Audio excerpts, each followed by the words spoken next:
So you want a crazy story of where things have gone a little bit mad? Well, what springs to mind is a party that I went to in India, in Goa, back in 1994. And that was a bit of a golden day, a golden era of Goa trance at that time.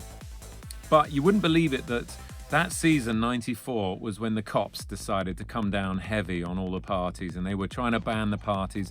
I think some political party had got in and they wanted to stop all the tourists and hippies having too much fun. So we had to travel out of the normal kind of area where we would do them, and we went to this place just over the state border, a place called Reddy Fort, and it's this ruined early 18th century fort that's now full of banyan trees, and the roots have grown round the ivy. It's taken over. It's something out of an Indiana Jones movie, like a film set, to have a party. And we all went, all the freaks burning off on our Enfields, and it was just like totally epic.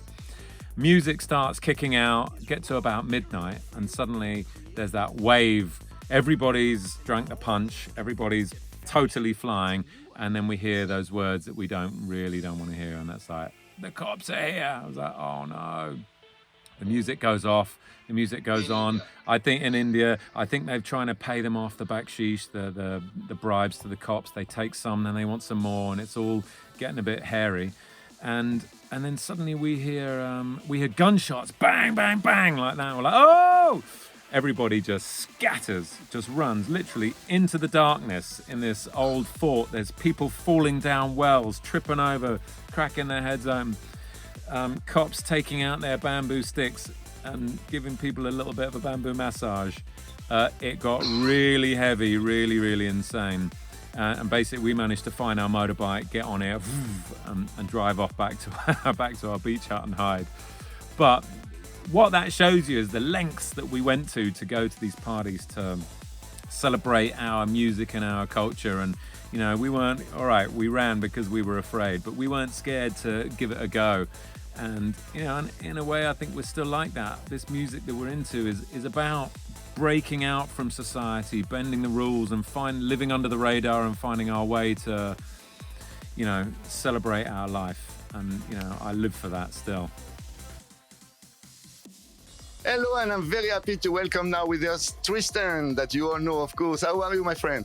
Very good. Happy to be here on planet Earth, beaming out to the outer reaches of the Centauri system to where you may be. Yeah, well, I'm very happy to receive you. So tell us a bit, what have you done during these few months of free time without any parties? Really? There's been free time? No, I'm joking. I have designed my whole life to take at least 3 or 4 months off every single year to go and sit on a beach or go and chill out, go and travel. Most of us have, who've been in this trance scene a long time, have come out of traveling, going to Goa, go to Mexico, South Africa, Latin America, wherever it was. This scene was born out of wild places, tropical sun, partying under the stars, spending a season with your friends, expanding your consciousness, right? That's where it all came from. So for me, I've been at home, but I have a beautiful bubble here in the English countryside with my lovely family, and I've been resting. 20 years on the road, it takes its toll. I've given my ears a break, my brain a break, my altitude brain, you know, my body. I've just enjoyed eating, chilling, getting in the studio when I feel like it, just taking it easy, bro. Yeah, well, I understand a bit the feeling, because people might not know for how long you are here, but I know because in 93 or 94, I was already playing your track Gobi Desert that was released on Matsuri Record. I remember this. Yeah. Yeah, of course you remember this track. Was it one of your first release, yeah? That was my first site Goa trance release, yeah, that's right. Yeah, on the new label of Tsuyoshi in that time. Right. Yeah, MP5, it was a big it was hit. Matsuri number 5. That was their 5th. I was very proud to be on that. Yeah, well, I was playing it a lot. Actually, maybe one day I should make a remix of it. It's a good idea. Wow, so you are here for quite a long time. So yeah, you took a break now, but you still did some music, yeah, during, because now you have free time in the studio also. Yeah, well, I am halfway through a new album, and I'm about 4 or 5 tracks in. But I've also been working on another masterclass that I did one a couple of years ago. I've done an updated. It's called the Ultimate Psytrance Masterclass, and basically it's been really, really good fun. You know, during this time where you can't directly spread the love to people, I've been digging deep into all my tricks and techniques, and you know, I've gathered it all into one video, and I want to pass that knowledge and love on to other people so they can keep producing, stay in touch with their psychedelic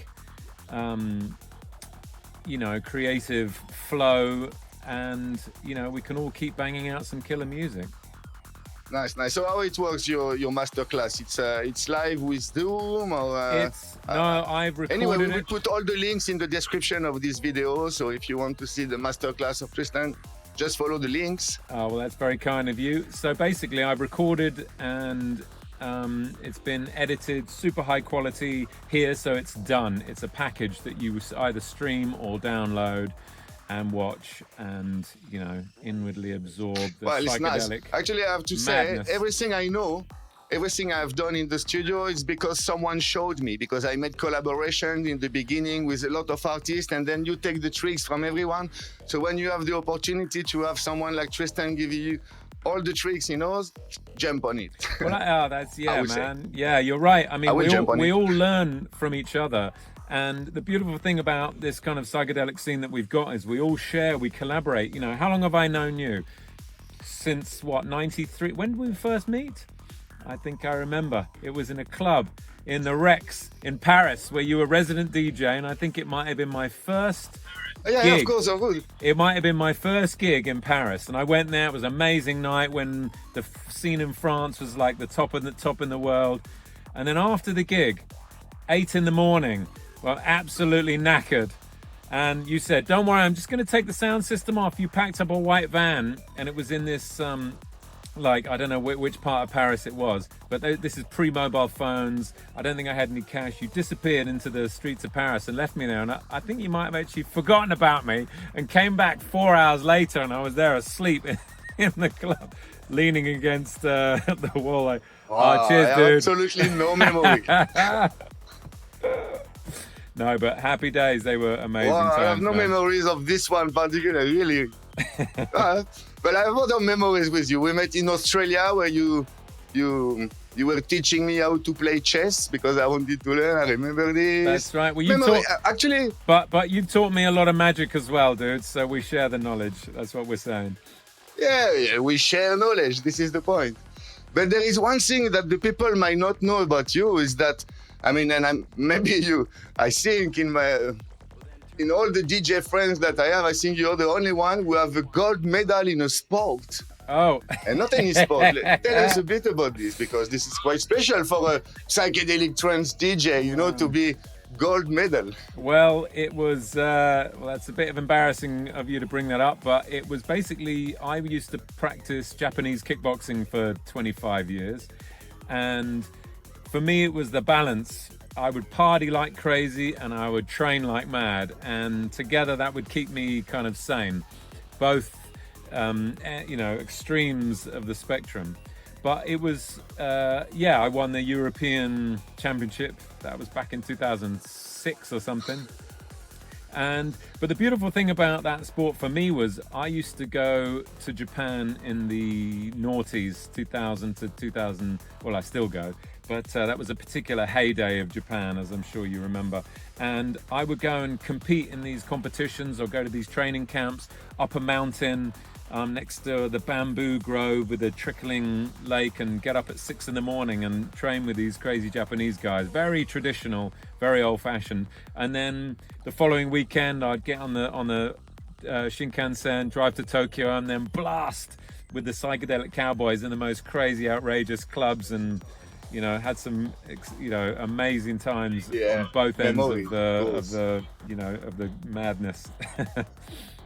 In Japan. Yeah. Wow, so Japanese kickboxing gold medal in Europe. Yeah, it's a European championship. Yeah, I competed in Japan as well, but all over the world. Come on, I mean, what a surprise. I mean, wow.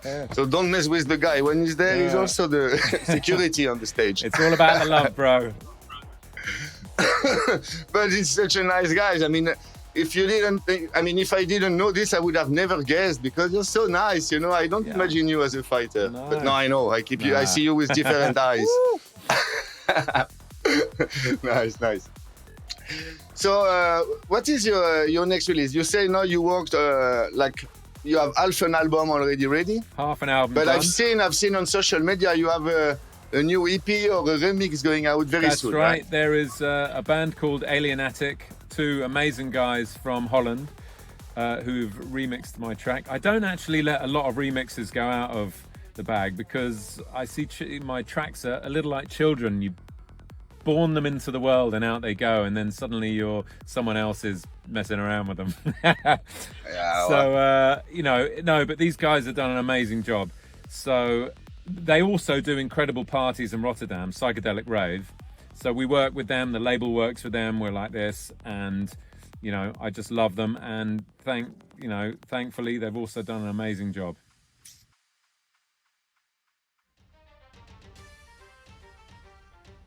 Yes.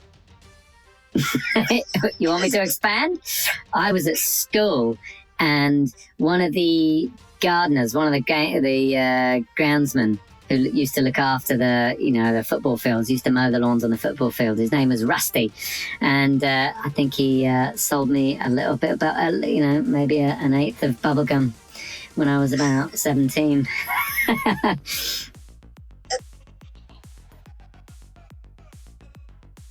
Don't smoke tobacco, only chew bubblegum.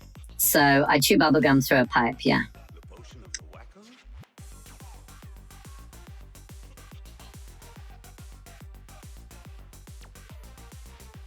Most definitely, that's the time that I love it the most. Either when I'm making music or when I'm at a festival, or I can enjoy, loud music or nature or whatever else. But I like to chew bubblegum in the morning, because I don't use tobacco. Generally at night, on a weekday, on a school night or whatever else.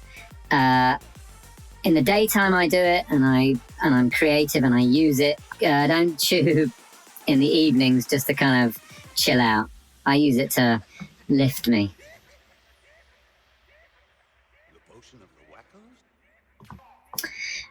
When I'm chewing bubblegum, I like to listen to, good music. It doesn't it can be anything. I listen to a lot of radio. We've got something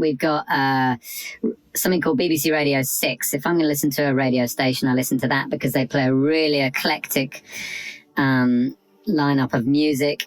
Otherwise, I love to dance to psytrance when I'm at home, seriously. But I also like a lot of psychedelic, late 60s, 70s folk, psychedelic rock. And I like kind of deep chill out as well. No. It is not decriminalized, it's not legalized, but the stance in the UK has become more liberal as more time goes on.